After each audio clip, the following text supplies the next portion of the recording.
Good morning. Welcome to Walking Boxing. It is Sunday, March the 9th, 2025. And if you're a UFC fan, it is fight day.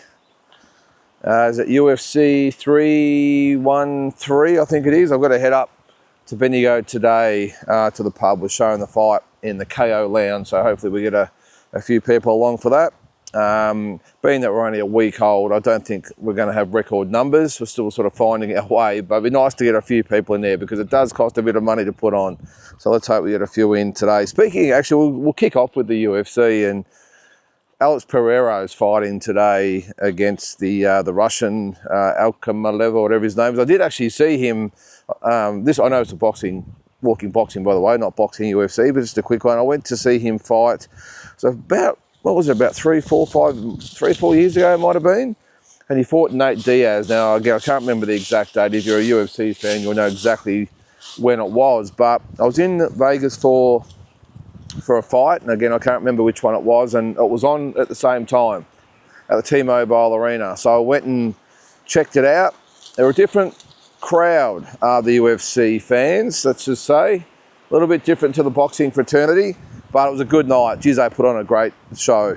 But yeah, Ankalev fought and beat Nate Diaz, I think, from memory. Yeah, Alex Pereira, if he gets through today, is talking about fighting Alexander Usyk in September in Saudi Arabia. So yes, the circus has begun, guys and girls, with what's happening with, well, this is more probably part of the Riyadh season, I suppose, but is this the first step of Turki Al-Sheikh now saying, well, I run boxing now, I will do what I want, and this is the fight I want. And don't worry about the #1 challenger of the new TKO series. I'm going to have Alexander Usyk and Alex Pereira. Now, I'm assuming they're the same weight. I didn't think Pereira was that big. I'm not familiar with the weight divisions in UFC. I know it's a lot different to what it is in boxing. Same names as far as the division names goes, but different weights. So I'm not quite sure, but I would have thought from looking at him, he's a lot smaller than Alexander Usyk. But apparently Usyk's up for it, and they're talking about September in Saudi Arabia, Alex Pereira versus Alexander Usyk. Now you would think it'd be a little bit of fiction because Alexander Usyk's probably going to be a busy man in the next probably couple of years, you would think, or at least 18 months, whatever. He's got the, you'd think, rematch with Dubois coming up. Maybe there's Joseph Parker in there as well. But this is if it's a Turki Al-Sheikh, His Excellency's choice or decision or whatever, then you know which way it's going to go. But I thought that was pretty funny. Now, just on the TKO thing, I know, look, this week's probably been dominated by a couple of subjects: the TKO boxing and also the Jarvis and Thurman fight coming up next week. And I'll talk a little bit more about that. Not much, but a little bit more. But it's been interesting to see the feedback. I've had my say. A lot of you guys and girls out there have had your say. But it's been really interesting over the last couple of days to see the temperature of other, whether it be reporters, YouTubers, do we call them influencers, whoever the hell they are, but just the people that are involved in probably, I suppose, the boxing media, whether they're just fighters or promoters or whoever it is, boxers, just having their say. But the more, I won't call it a pushback, but there's just lots of still a lot of questions, and I know I've gone over a lot of it, but there's still two big things for me that I'm still struggling to get my head around. Is that one is, look, right from the word go, it's been Turkey arm in arm with Eddie Hearn and Oscar De La Hoya. More so Eddie Hearn. Oscar's coming a little bit later. And there's the big happy threesome, and I know there's been other promoters that have worked with him as well, but they've been the two. This is the thing that sort of, I won't say it's kept me up at night, but it's kept me thinking. This was the unbreakable trio: Turki Al-Sheikh, Eddie Hearn, Oscar De La Hoya, the three men that pretty much run boxing, the three most powerful men in the world when it comes to boxing. Maybe arguably with some other promoters out there that do some good stuff as well, obviously, but they're the big three. And what they've been doing together, more so Eddie and Turki. Oscar's sort of had his input as well, of course. But in the last few days since this has been announced, Eddie Hearn is the only one that's commented publicly on it. And first of all, he said he was chilled. He's okay. Yeah, well, we work again. Yeah, whatever, we work again. That's great. If we don't, well, I'll just get on with my business. Got my 35 shows per year, and I've got my other stuff. And looks like, well, he said he still had the Riyadh season thing, and he's okay. Now, considering probably the amount of money that Turkey El Sheikh has provided to Eddie over the years, you'd think he might have been a little bit more stung by the situation. Not to mention that Turkey El Sheikh has said he's, with this new boxing league, has picked the best person in the world, or the only person in the world he would consider running it with, and that is Dana White. Now, I wonder how that made Eddie think. He's main guy right from the word go. Then you've got Oscar. Now, Oscar, again, famously or infamously, whatever you want to call it, said that Turkey El Sheikh will never go to America, not on his watch, not on his turf. But of course, he dropped to his knees and kissed the ring as well. And he jumped on board, and he's just spoken up his excellency at every chance he could get. And I'm sure he thought he was part of the gang. Now, he's been sort of turfed aside for his arch nemesis in Dana White. But again, more strange enough, Oscar, who is so outspoken, has said nothing. Nothing, not a peep. Where's the clapback, Oscar? Where's the clapback to Turkey saying, hey, Turkey, I thought we were bros, man. I thought it was you and me, and you've ditched me for my arch nemesis. Where's the love? There's been nothing. So who knows? Maybe both have been told in the last few months this is what's happening, or not even in the last month or so. Who knows that this is happening? And maybe Oscar's under the bed in the fetal position. Who knows? Eddie's had a little bit to say. That's good. Eddie's actually been pretty classy about the whole thing. But he did also bring up a really good point. And I meant to mention it the other day, in that. If there is still this one champion per division, which is great in theory, well, how many fighters are not going to get an opportunity to fight for a world title? This is not the 60s and 50s, 60s, 70s where fighters fought 3, 4, 5 times a year, where everyone sort of got their shot. These days, a champion will fight once, or most of the time, well, not all the time, but a lot of the time will fight once a year, once every 14, 15 months, tie up the belt. Then they might decide the real superstars, who knows, could decide to do what Alexander Usyk's doing and fight an MMA fighter, and that puts him out for longer. So what happens to those champions? Now, on one hand, well, that's, I suppose you could say, well, it's stiff. There's one belt. You got to work your way up. In the meantime, those challengers or contenders could be fighting amongst each other. Yeah, that's another theory. But I suppose this is the way of the world now, where we almost see it. We've accepted that there's so many belts on the line, pretty much a belt every big fight that you have, that it helps boxing by having a belt on the line. But Turkey El Sheikh is pretty much now saying, well, it means shit. It means nothing to have belts, unless it's my belt. Because this whole WBC thing, now, I was watching the other day. Now, again, if you don't follow him on YouTube or X or whatever it is, I don't really get on X or anything, but the YouTube, get on and follow my old mate D-Style over in the States. D-Style Boxing. Great YouTube channel.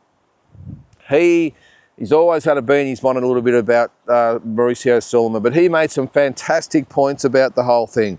Mauricio Sulaiman was the first to, in his words, sort of spread the thong and accept the $1 bills being thrown at him by, when I say thong, by the way, I mean the G-string here in Australia.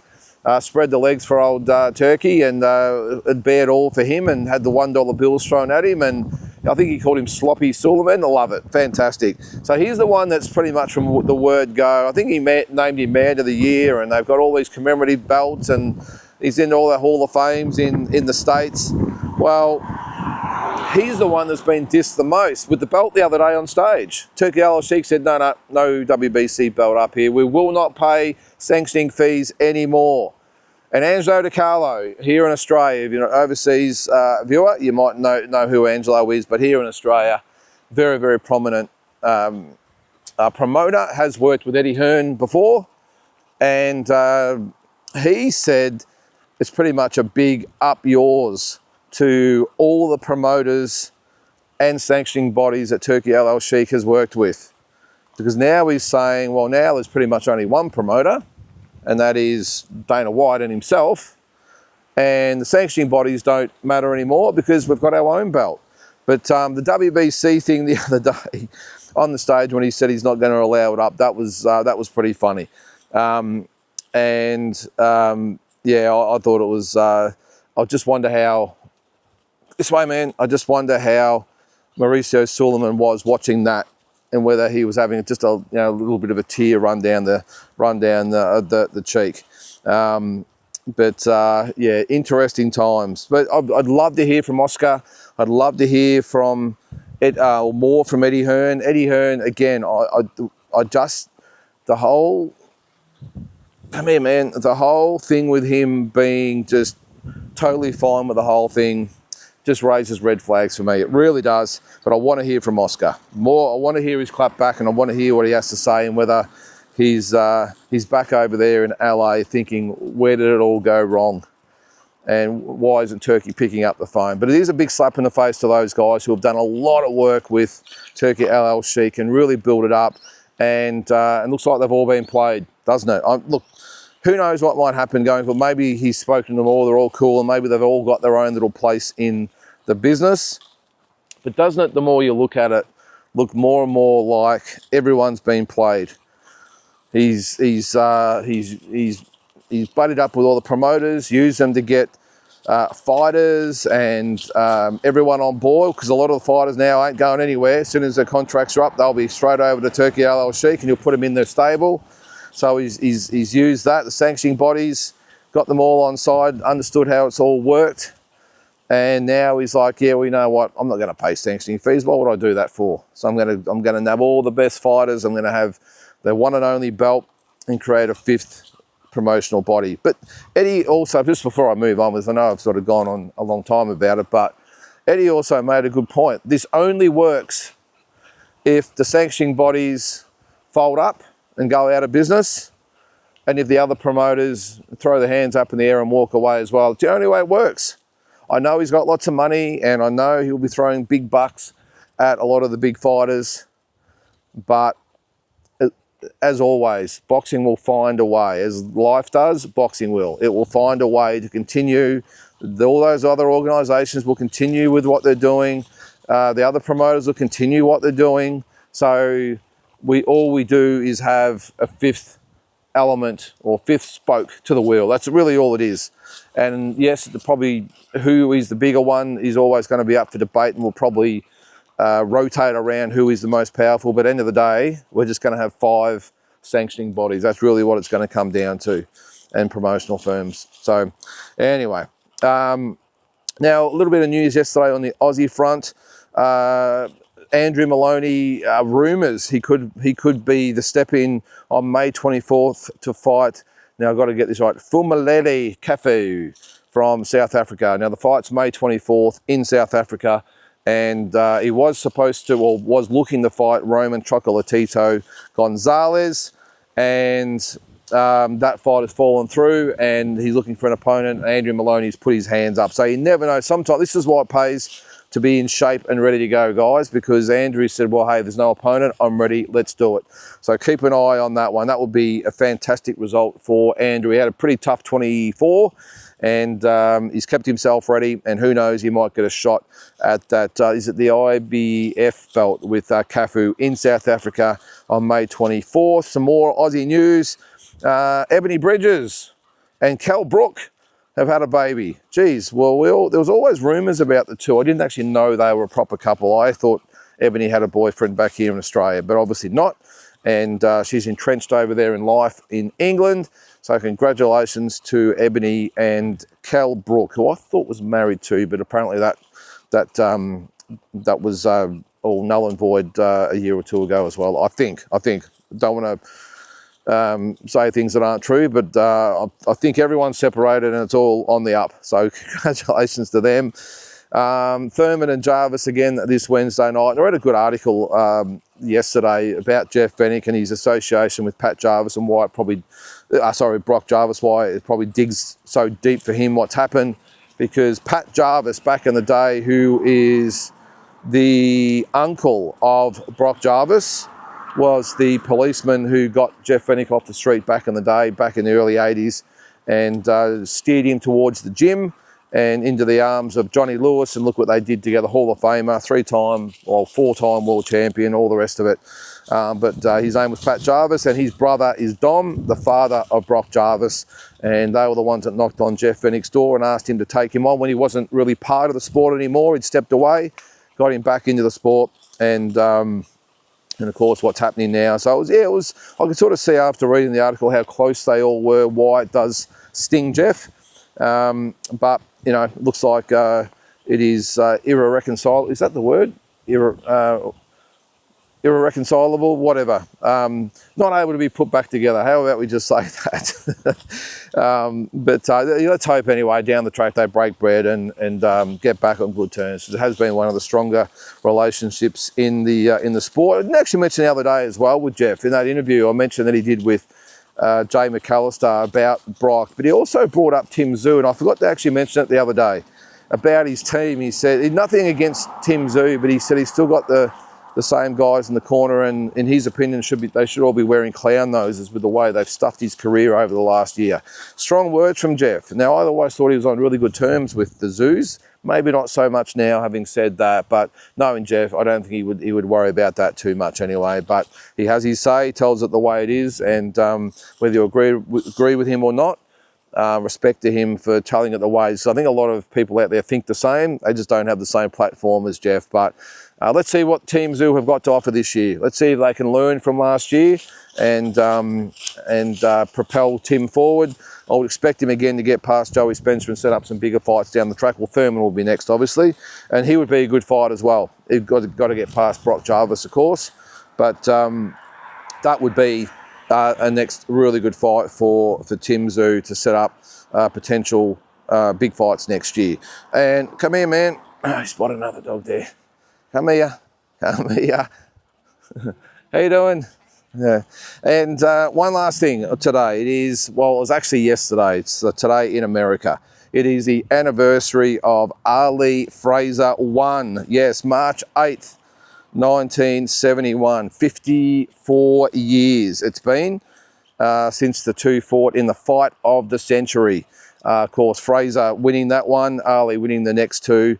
They got $2.5 million each for that fight. Now, it mightn't seem a lot in this day and age, but back then that was a hell of a lot of money, probably equivalent to about, 30 million or something, which is still not great, but this is in the days before we had all the pay-per-view numbers and sponsorship and everything else. And I actually, when I was at the Hall of Fame in Canastota, New York, I actually saw the ring they fought in. There's the ring, if you've never been there, you'll know what I'm talking about. Out in the pavilion, there is a ring set up, or the ring, from Madison Square Garden. It was donated in 2007, and it was the actual ring that Ali and Frazier fought in. And when you go out there, they've got the fight playing on the TV screens when you go in the pavilion, and it's amazing just to sort of, you can't get up in the ring, but you can sort of touch it, of course, to think this is the ring that Ali and Frazier actually fought in, not to mention countless other massive fights over the years at Madison Square Garden in the big room. But I think they said there was, with the Ali Frazier fight, or something like 300 million people watched it around the world, which at the time was just ridiculous with the population.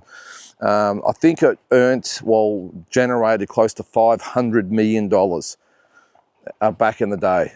No, I take that back. Sorry, about $50 million. Sorry, I was with the inflation, but these days it's probably equivalent to about $500 million. Now, again, I know it's not massive in the scheme of this, considering what some of today's fights have bought. But if you think in this day and age, if Ali, Frazier and fought with the same circumstances, you're probably looking at 5 million pay-per-views in the US, and both guys getting paid probably $100 to $150 million. That's how big the fight would have been in comparison. So that's a little bit of boxing inflation, not just general inflation, that's boxing inflation. That's what he would get today, especially if our man Turki Al-Sheikh was involved. Who knows, they might even get more if it was in Saudi Arabia. That would be the only downside of the whole thing. It would probably be in Saudi Arabia, and what good would that be to have Ali, Frazier, two Americans, two superstars fighting in Saudi Arabia? But that's probably one good thing about back in the day. At least the big fights were still where they should be. But anyway, of course, both men have passed on now. Just two absolute superstars, and all the best well, not all the best, of course, as they've passed away, but just they bring back so many memories of that fight. And I wasn't even born, by the way, but I've watched that fight numerous times, and it was one of the most memorable fights you'll ever watch. So 54 years today. Well, guys, that's about it. That's it for this Sunday. Hope you have a great day, great remainder of your weekend. I'm going to head up, as I said, watch the UFC. We'll try to watch it anyway. It's not really my thing, but I'll give it a crack. So have a good day, and we'll catch you tomorrow.